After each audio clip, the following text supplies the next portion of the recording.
racial straight for everybody else besides white men? Yeah. When? It's always been there. Woo! Somebody should stop lying. Hard to watch? You bet. Now imagine watching it as a black student on the WSU campus where that video was taken. Many of those students are tonight demanding change. Good evening. Thanks for joining us. I'm Nadine Woodward. The original video was shot by the president of the Washington State Campus Republicans at a campus event last fall. It featured black and white students in a heated debate. An anonymous user on Facebook edited in those racist words in video, and Twitter came alive last night as some students watched in horror. KXY4's Grace Ditzler working for you with reaction from students and the university. It's finals week on campus, and students should be focused on their studies and upcoming summer vacation. But members of the Black Student Union tell me that this hateful video has caused a huge distraction.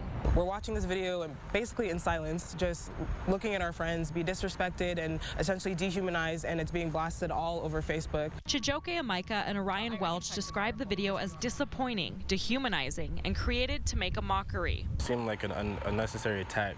Basically, it just seemed like they were playing on our emotions and kind of just like laughing at us in a way.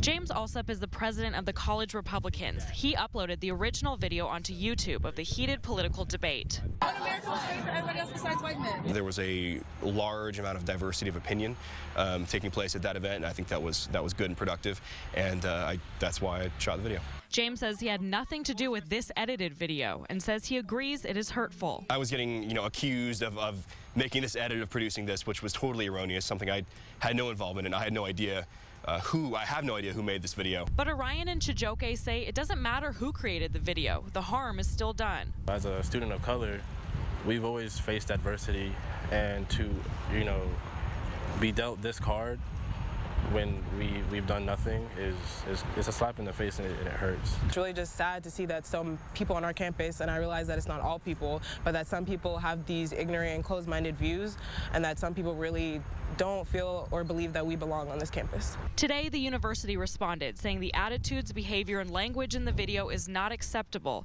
and individuals with those beliefs are not welcome in the WSU community. The president has asked the provost and the vice president for student affairs to get together and by the 1st of June come up with a report on ways that we can improve the campus culture, so that it's very clear that this is a campus intended for inclusion. Welch and Amika say that the university's response is a good start, and they hope the school takes action. Amika wants the school to redefine its hate policy speech and says it's currently too vague.